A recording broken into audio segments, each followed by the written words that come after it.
So we're here gathered with a group of investors and specialists to talk about due diligence. What I thought would make sense, given the time that we have, is to introduce myself again briefly, ask everyone to spend a minute or so just giving you context for their background and their experience and kind of what makes them tick as it relates to due diligence. Again, I'm Mike Ryan. I have a family office that I have been investing, primarily in direct investments, venture, private equity, and real estate, some funds. And I was also a partner at Goldman Sachs for about 8 or 9 years from the time of the IPO until afterward, and then managed some money for Harvard University. I managed about $18 billion for Harvard, and of that, about $12 billion was allocated to other managers, and $6 billion was directly invested. And so in that role, I had the opportunity to work with outside managers and due diligence on funds. But most of my life, as you can tell if you recall from my talk, is direct investment. And my real passion is evaluating companies and deals directly. And that's the kind of diligence that I will probably spend most of my time on. Hi, my name is Mark Young. I'm with Bridgepoint Capital. He's on green. And we are a healthcare private equity consultant. He's not green. Let's try that again. Can you hear me? Okay, great. So I'm Mark Young. I'm with Bridgepoint Capital.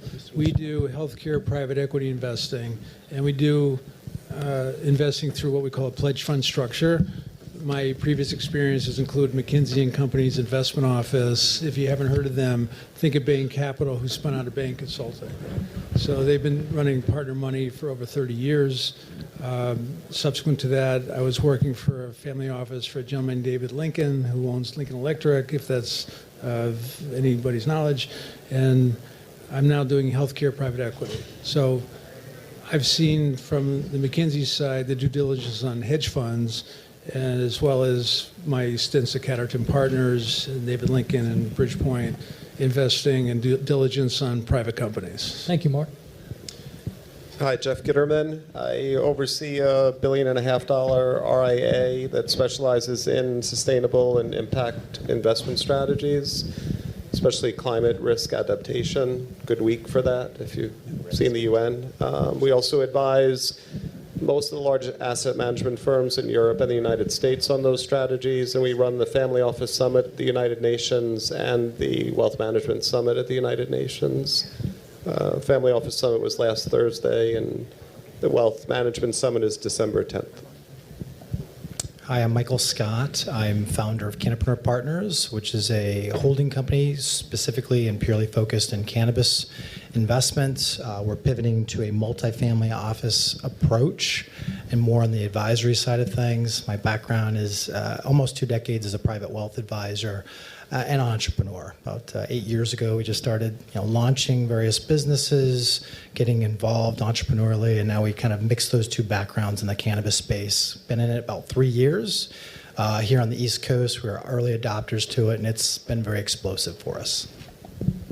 Hi, Kevin McGovern. We're a single-family office, and we've been a founder in about 30 companies. 9 have returned 15 times or better. We've done business in about 80 countries, so we've had a lot of experience running around the world. And we basically specialize in consumer product technologies, whether it's water filters, skincare, we brought AHAs to the world, beverages. We founded Sobe. We're in about 5 beverage deals now. Cold brew coffee is our specialty right now. We've been involved with medical cannabis, Israel, Canada. Thailand is our newest opportunity. We catch the current. We make the wave. And so we do edgy things. We're an investor in 6 esports teams. And we've been in esports now for 3.5 years. When we were first involved, we were sort of pioneers, and now everybody talks about it, but in early stages, it was a little bit of an experiment. Lastly is drug development. We just got involved with a couple of drugs that are really pretty cool, so we can talk about them if we have time today. Thank you. Hi, my name is Barry Cohen. My specialty over 25 years has mostly been in the global FIG space, covering the entire sector, all through the cap structure, both private as well as public, as well as some technology and consumer. Worked at such notables as Maverick, Omega, did the specialty investment group at Merrill, about $10 billion under us. Now work for a private family office in New York. Hi, I'm Augustine Krishna Wahyuasa. I'm with Horizon Kinetics.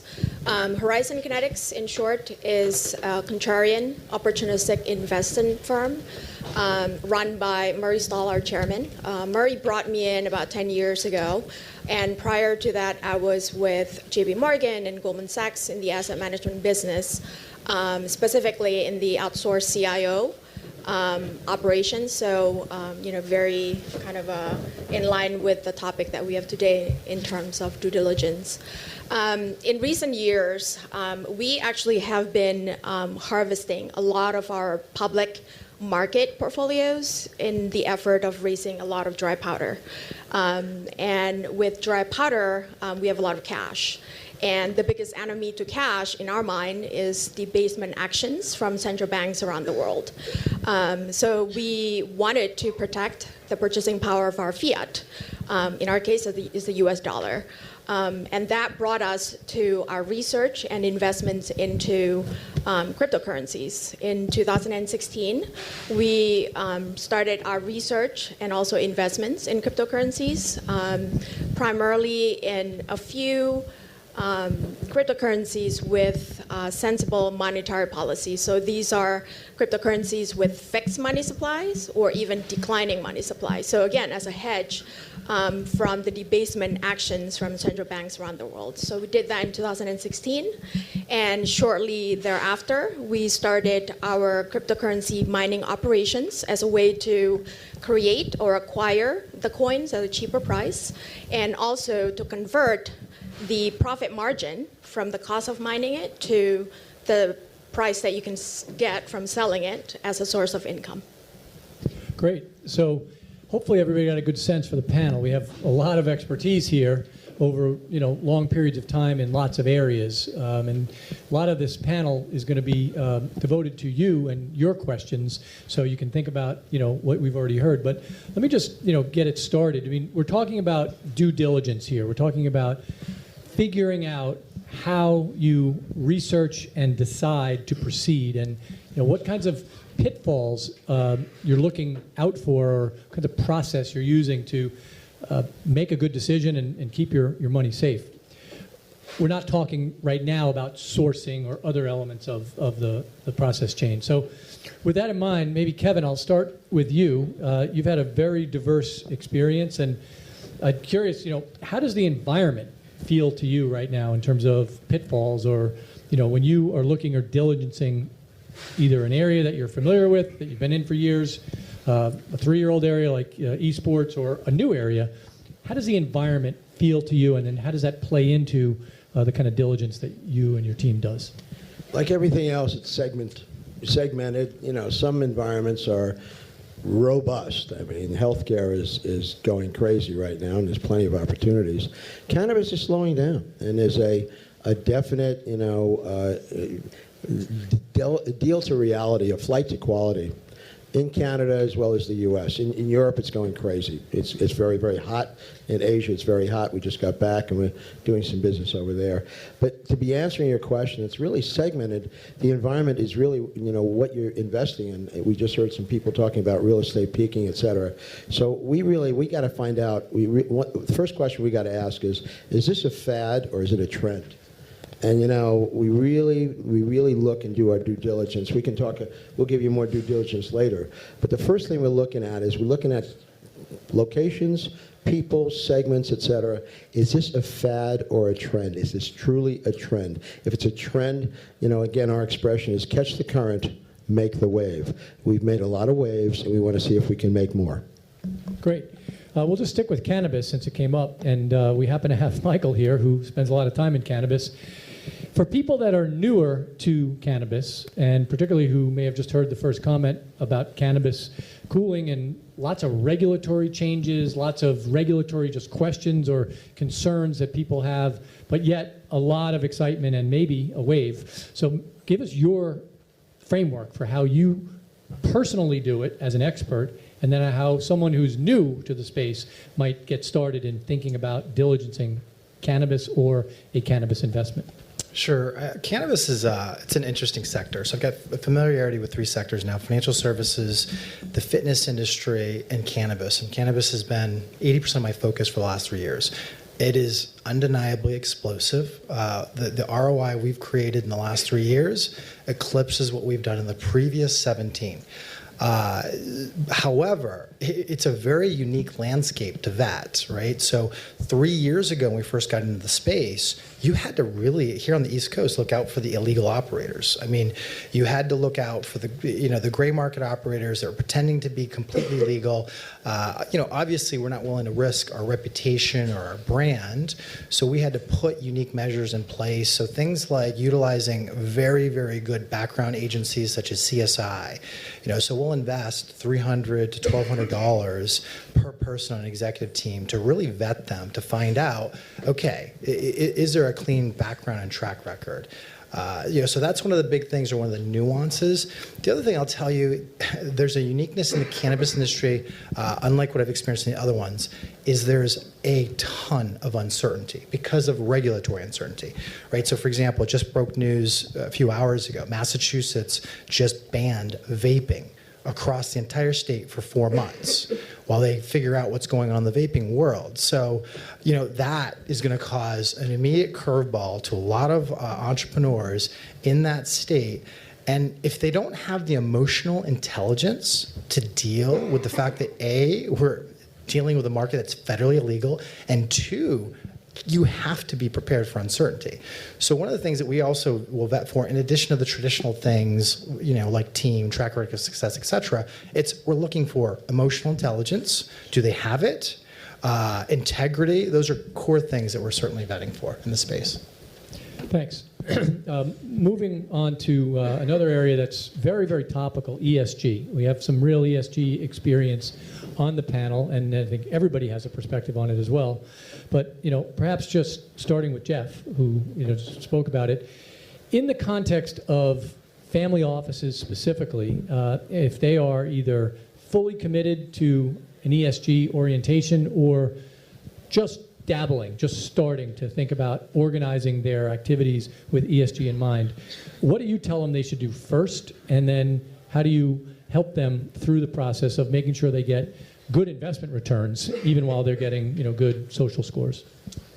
Yeah, the first thing is that ESG is just kind of a broad stroke that you could put on anything in any market, actually. So it's not exclusionary, it's not socially responsible investing, it's literally just trying to buy best in class of any investment category that you could ever think of. So if a family is talking about wanting to be more sustainable, we probably spend more time in the beginning just figuring out what that actually means for that family, because it could be completely nuanced. You could be wanting to be sustainable around food and ag, or you might have poverty as an issue that you want to address, or you might have the epidemic in opioids. So each family tends to have a specific theme.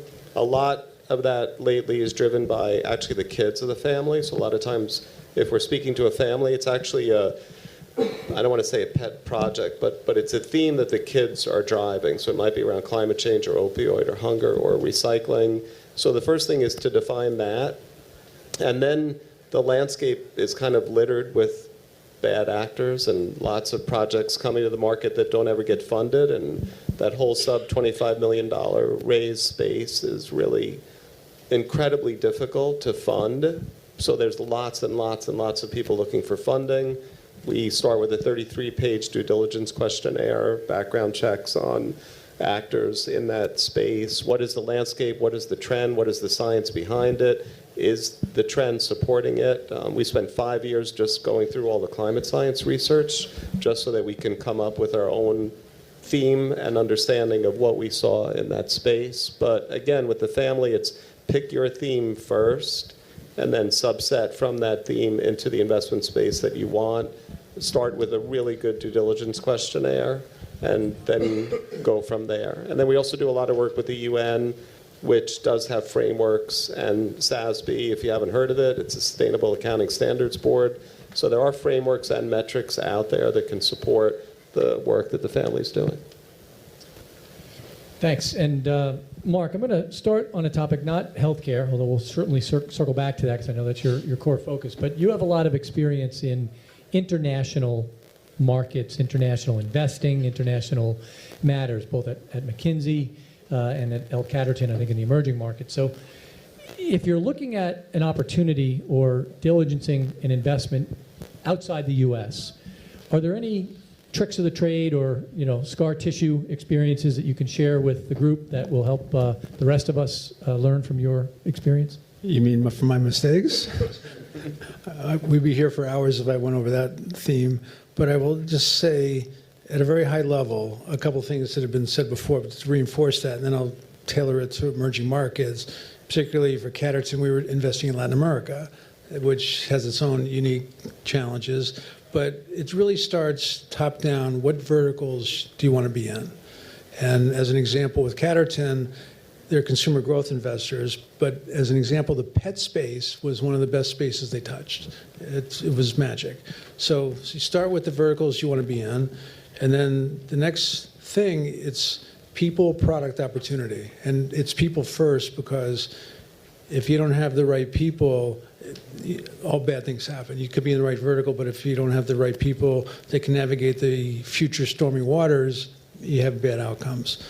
When it comes to Latin America, it's challenging to do the diligence on people. Unlike the U.S., you have credit rating agencies, you have access to people's track records, et cetera. It's not so easy when you're in places like Latin America, believe me, it's challenging. Yeah, there are people you can go to that can dig up a lot of information, but it's not easy. And I would just say one other thing as a lesson learned, it is a scar, but people are very skilled at avoiding taxes in emerging markets. So as an example, we had a company in the pet space that was the second largest, well, it was a large pet company in Mexico, and they literally had 3 sets of books. And as an example, they had a partnership with the software company doing the accounting, so they were in on the fraud. And literally, they would turn off the machine at 4 o'clock, and from 4 to 8, that money never hit the books, and they had someone go around and collect the cash that would be from 4 to 8, and it would go in the safe in the corporate headquarters. But that's how sophisticated the frauds are.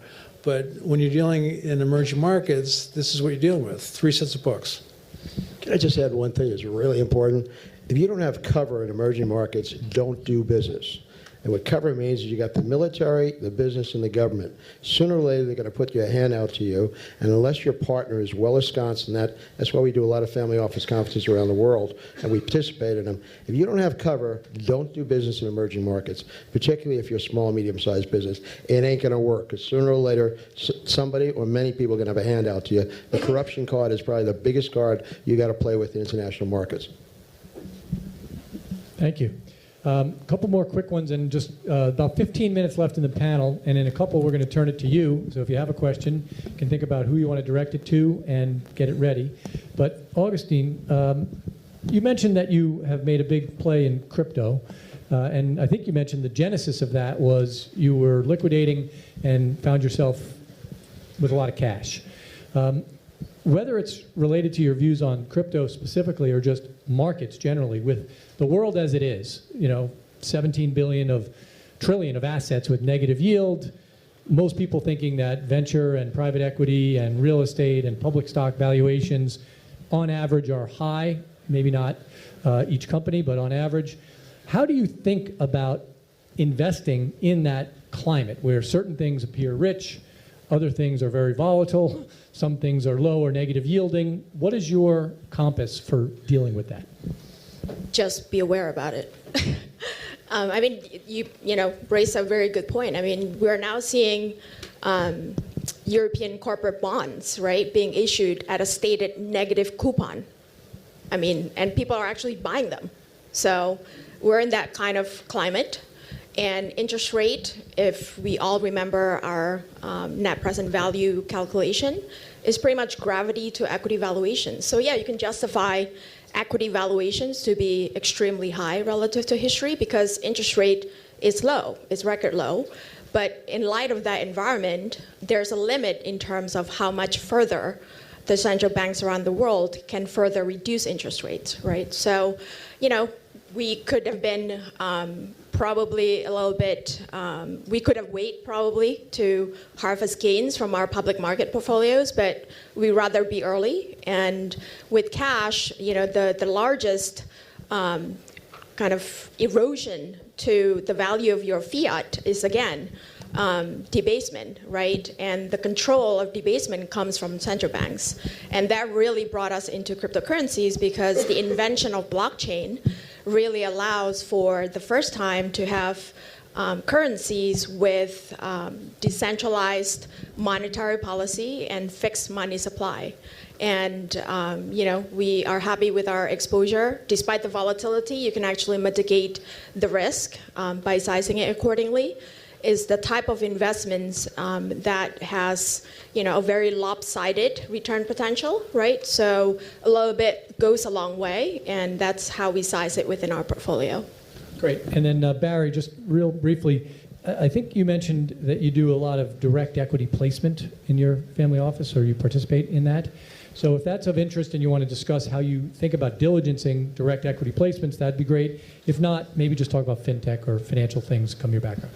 Yeah, sure. I mean, so direct equity placement is, I mean, there's a playbook to it. We all probably pretty much know what the playbook is. And, you know, if I had any words of wisdom or pearls of wisdom, I would say you actually should not look at it as the boring part of the investment process. Most people do. Everybody likes to go to the country club and tell you what great deal they just did or the great deal they just exited, right? I mean, nobody likes to tell you about the 30 hours they spent going over someone's general ledger, right? So I would actually say, don't make it boring, be really creative, right? And just as an allegory, we were doing diligence on a deal, and I won't mention who it was, but it was a private educational provider. And we had some suspect questions right off the get-go about some stuff. And so me and one of my partners, we actually dressed up as day workers. We were in a state that allowed us to do something legally, and we went in. We failed the exam purposefully, which wasn't hard, and we taped the pitch for getting us to take out loans to go to this school at exaggerated rates. And if you really want to do this, you really better want to do this, is what I'm saying. Like, you know, find what you like and spend the time. I've done a lot of work in crypto too, so I was really, and some of the currencies, people, they're just going away, just don't even bother with it. And you have to figure out what really is a currency versus what's maybe, you know, a smart contract platform or an escrow account platform. The dApps, most of them are garbage, right? Like they're just kind of nonsensical things whose internal monetary system will self-destruct it invariably anyway. And they serve no functional purpose anyway. But the arms dealer in the space, those are quintessential VC investments. Those are really actually quite interesting. And DeFi, for those people who aren't familiar with DeFi, it's decentralized finance. Doing 30 years in finance, DeFi is, I don't know how far deep it goes, but it's pretty real and it could be really, really interesting. And also kind of the whole concept of identity and privacy using the blockchain for that. Some people talk about self-sovereignty. I'm not so sure I would think that you're an island on yourself, but the whole privacy thing is significant. And you could see this with Facebook, you could see it with your cell phone, right? There's a real turn that's kind of happening from a societal perspective, because just remember, if it's free, you're the product. Great. Well, listen, I'm going to take some questions from the audience. If there are any, I want you to raise your hand and say it as loudly as you can, and I'll repeat it for the audience. If there aren't, I can continue to ask questions, but I'd rather hear from you and take advantage of the wisdom of this panel with things that are on your mind. Anyone have a question that they want to address to the panelists? All right, well, we're going to go right back to healthcare. So I warned that we would. Healthcare is an exciting area. It's also, I think, notoriously challenging to research and diligence because there's a lot of science involved, and then there's a lot of regulation and commercialization deals and so forth. So perhaps we'll start here, Mark, with you. How do you start the process of diligence and decision-making on something with all those different elements of complexity? Well, you gave me an easy question to answer. Thank you. You have to have your advisors, I'll say smarter people than yourself, because I am not a scientist, although I did launch and took public a neuroscience biotechnology company, and it was a success, but I will tell you, I am not a neuroscientist, but we see a lot of, I'll say, transactions in the healthcare space, so we have our networks that we go to. So we have a scientific advisory board that has some very smart people on it. We have other networks that we also leverage. There's something called SAPA, which stands for Sino-American Professional Pharmaceutical Association, 6,000 member scientists organization that's working in big pharma and big biotech. We have relationship with academic universities, including Columbia and Johns Hopkins. So we vet our science, and I will tell you, scientists, if you're a PhD, and I don't know if there's any PhDs in the audience, but they're really smart, but they're very narrow in what they know. So if you find the right PhDs in the subject matter you're looking at, very quickly they can give you good insights on the opportunity. So I would tell you, when we look at diligencing, I'll just say science opportunities, that's where you have to start with the basic science. Then you have to do things like, what's the competition, what's the patent situation. One of the biggest hurdles with anything in the medical space is the regulatory side of things. In the US, that's the FDA. And no matter what people think, the FDA is always going to be longer and more expensive than you budget. That I can guarantee you. Okay, great. We have about 8 or 9 minutes left. So what we're going to do is just starting at the far end with Augustine, come right down the panel, take a minute each. What is the idea or area that's most interesting to you that you would recommend someone in the audience that shares your interest get focused on digging in with diligence? So I'm going to be harping on the same area again, but it'll be cryptocurrencies and blockchain. So within that area, I think you can divide that into 2 different segments, and it would actually require a completely different types of due diligence, and also really thinking about how you incorporate them as part of your portfolio. So one would be the cryptocurrency element, and think about them as currencies. They are publicly traded in a way, although not in the traditional sense. There are exchanges that are being built to allow for regulations around how all of these transactions are, supposed to be valid and not kind of manipulations types of transactions. And then there's the second part, which is blockchain. Blockchain is all about the technology, as Barry mentioned. And the types of investments, as you're doing your due diligence and also investment reviews, would be very much focused and similar to joint venture type of investments. And you can invest in a group of portfolio companies instead of trying to identify the unicorn investment on your own. But the area is also quite developed at this point, right? So there are a lot of other places where you can go to where you can actually invest and co-invest. When you ask about how we think about... I think we should move it to the next party just because... Okay, I just want to say alignment of interest is very important. Everybody gets 15 minutes of fame and 1 minute of panel for their hot idea. Okay. I should have sat at the end of the row. It would have made my life a little easier. But it's a highly uncorrelated, incredibly off the grid, no pun intended, sector. The entire global sector's got about $8 billion of market cap. 2 companies represent like 80% of it. But I think it's going to turn, and I think it's going to turn large. And I have some involvement, to be fair. Everybody talks their portfolio. But I would take a look at the uranium sector. There are literally almost no bankers left in the sector. There's almost no analysts left in the sector. Cameco is one of the largest companies. It's not trading much more above its low. Spot's moving up. Private market deals are being done, multiples above, not multiples, but significantly above spot. I just think it's unloved, and when it moves, man, it moves. Great. Thank you. Kevin? 3 areas we're looking at real fast. Digital agriculture. We're substituting meats by vegetables. Mung beans, you heard it here. We're big in mung beans, guys. 4D printing. Some old guy comes up to me and says, "You teach at Cornell and Stanford Business School?" global innovation? He says, what do you know about 3D printing? I said, what do you know about 4D printing, Buster? And the third one is what's it, 4D, digital agriculture, and drone products and services. Drone domes. I had some guys walk up to me and say, you're going to need a drone dome because the drones are going to become such an issue. Saudi Arabia, folks, drones. DYI can carry a ton payload. Look into products and services. It's going to be huge. Okay, thank you. Michael?